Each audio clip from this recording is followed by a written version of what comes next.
Les écologistes sont-ils débordés en ce moment? Après les violences hier à Nantes et à Toulouse, une semaine après la mort du jeune militant dans le Tarn, on posera la question à François de Rugy, co-président du groupe des Verts à l'Assemblée nationale.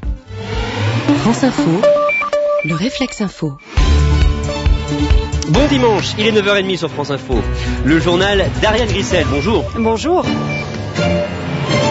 Un rassemblement contre la violence qui se termine effectivement dans la violence à Nantes et Toulouse hier. Ce devait pourtant être un moment de recueillement à la mémoire de Rémi Fraisse.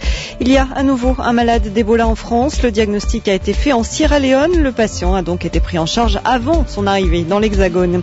À suivre aussi ce jour sombre pour les homosexuels en Égypte. 8 d'entre eux écopent de prison ferme pour avoir simulé un mariage. Et le départ de la route du Rhum cet après-midi. 91 skippers solitaires, mais pas tant que ça. 18 000 plaisanciers les accompagnent au départ. Un départ qui se fera sous la pluie. Il fait mauvais aujourd'hui à Saint-Malo, 16 petits degrés. La France est partagée aujourd'hui côté météo avec du soleil sur un gros quart sud-est et par contre de la pluie, voire des orages par endroits du nord-est au sud-ouest du pays. France Info. Ariane Grissel. C'est donc l'heure du constat ce matin à Toulouse ou Nantes. Dégâts après les rassemblements en hommage à Rémi Fraisse. Ça fait une semaine que cet opposant au barrage de Sivens a été tué par une grenade des gendarmes. Mais hier, le recueillement a vite laissé place à l'affrontement. 13 interpellations à Toulouse, une vingtaine à Nantes. Sébastien Baer. La manifestation avait débuté dans le calme, mais rapidement les slogans en hommage à Rémi Fraisse ont cédé la place à des insultes contre gendarmes et policiers. La police mutile, la police assassine. Un manifestant brandit une pancarte provocatrice quand il passe devant les forces de l'ordre. On peut lire « Vous allez me tuer, me mutiler ?» Un jeune homme tente alors de ramener le calme. Il distribue un tract intitulé « Faisons ce que la police n'attend pas de nous ». Autrement dit, pas de débordement, pas de violence. Mais arrivé dans le centre-ville, le mouvement dégénère. Au jet de pavés et de bouteilles en verre, les forces de l'ordre répondent par des tirs de gaz lacrymogène. Longtemps, une épaisse fumée piquante flotte dans le centre-ville. Des poubelles sont brûlées, quelques vitrines volent en éclats et partout apparaissent des graffitis vengeurs contre la police. 21 personnes sont interpellées, 4 manifestants et 2 policiers sont blessés. Hier soir, le Premier ministre Manuel Valls a condamné ces violences. Il les a qualifiées d'insultes faites à la mémoire de Rémi Fraisse. À Nantes, Sébastien Baer, France Info. Un nouvel hommage à Rémi Fraisse est prévu aujourd'hui, là où il est mort, dans le Tarn, sur le site du futur barrage. Ce sera à 14h. Cette fois, il n'est plus question de suspicion. C'est bien un malade d'Ebola qui est traité à l'hôpital militaire Bégin à Saint-Mandé, près de Paris. Le ministère de la Santé l'a annoncé cette nuit. C'est un employé de l'Organisation mondiale de la santé.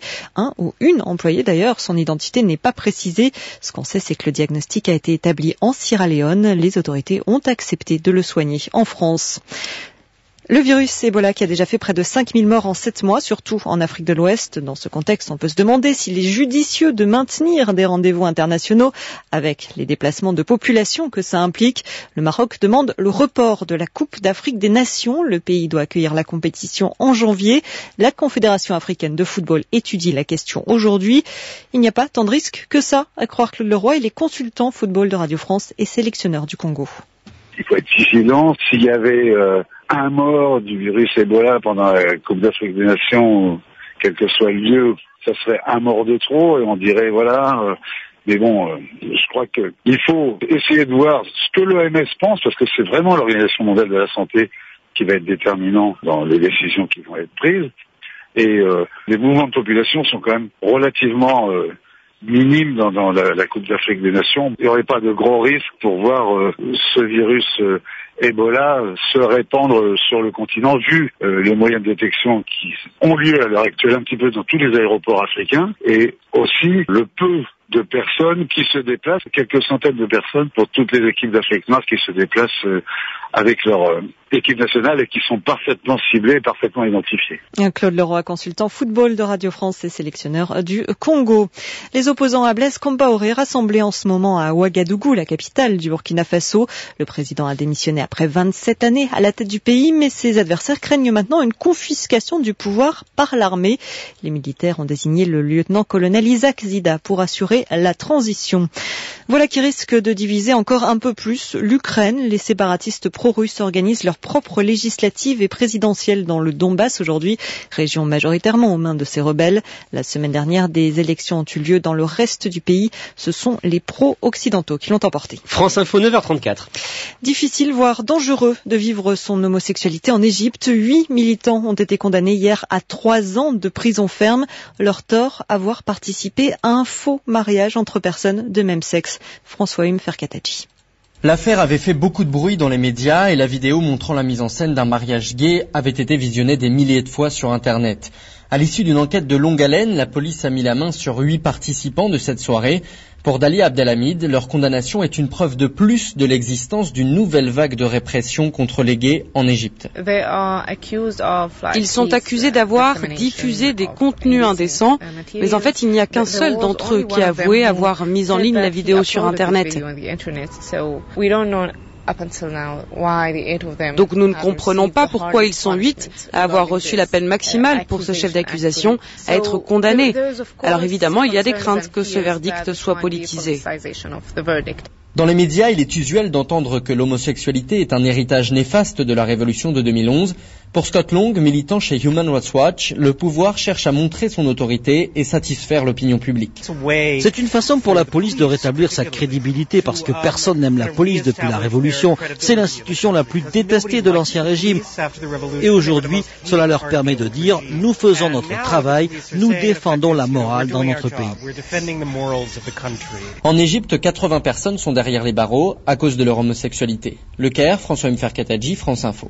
Les autorités israéliennes ferment les 2 points de passage avec la bande de Gaza, conséquence d'un tir de roquettes depuis cette zone vers l'État hébreu vendredi soir. Les chercheurs espèrent beaucoup de cette découverte dont on vous parlait dès hier matin sur France Info, découverte concernant le cancer du poumon. La possibilité de détecter le cancer grâce à une simple prise de sang, ce qui permettrait un dépistage nettement plus tôt.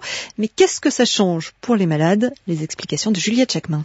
Le cancer du poumon est le plus mortel de tous. Près de 90% des malades en meurent. Il devenait donc urgent de réagir. Patricia Paterlini-Bréchot a fondé la société qui a développé le test par prise de sang. Pour elle, une détection précoce augmentera les chances de survie des malades. Il n'y a pas encore de chiffres, mais elle s'appuie sur un précédent bien connu. Le seul cancer pour lequel on a un dépistage précoce est le cancer du col de l'utérus à travers le frottis au pap test. Eh bien, ce test a permis de dépister précocement et de sauver 90% des patientes. Donc c'est spectaculaire. La prise de sang permettrait de détecter le cancer jusqu'à 3 ans avant qu'il ne soit visible sur les radiographies. Un gain de temps énorme. Le test permettrait aussi d'amener plus de personnes à risque vers le dépistage.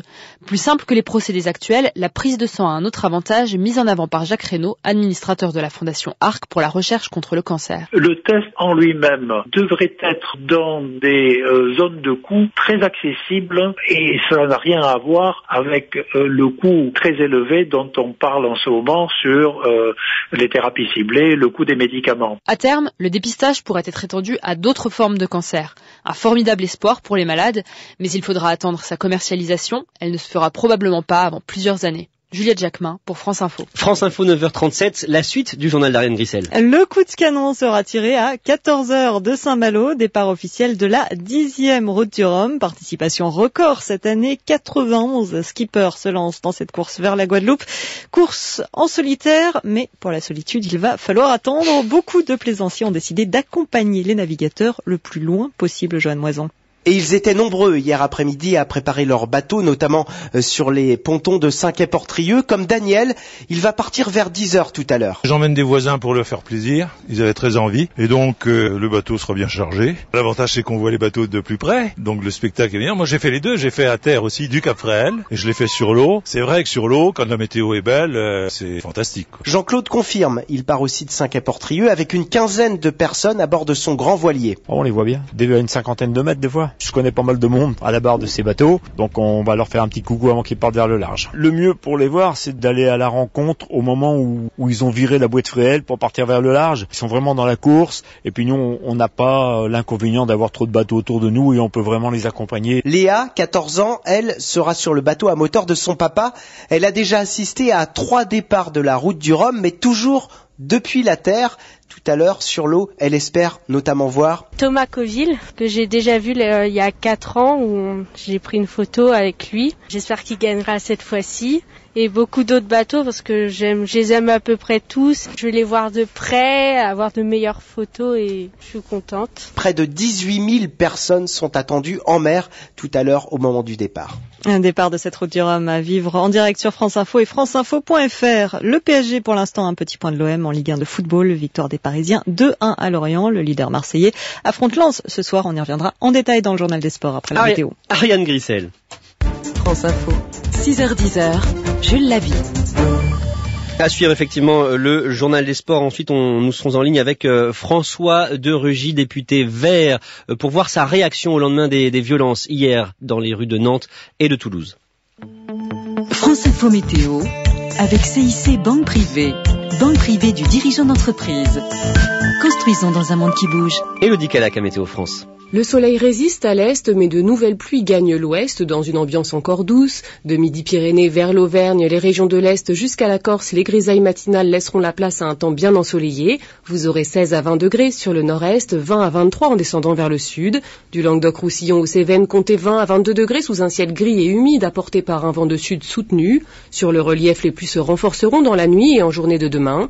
De la Bretagne au Cotentin, pluie et vent arrivés ce matin vont se décaler vers la Vendée, la Normandie, le Pas-de-Calais, puis vers la région parisienne et les Ardennes pour la soirée. La Pointe bretonne retrouvera des éclaircies dans l'après-midi. Les températures iront de 16 à 18 degrés. Et puis de l'Aquitaine et des Charentes vers le centre, il fera 18 à 22 degrés cet après-midi. Les petites pluies de la matinée, parfois ponctuées d'un orage, prendront un peu plus d'importance. Demain, la journée sera souvent perturbée, en particulier du côté des Cévennes et sur le nord-ouest. Et Élodie Calac à Météo France. France Info Sport, avec CanalSat. La même passion pour tous les sports, avec plus de 100 sports en direct.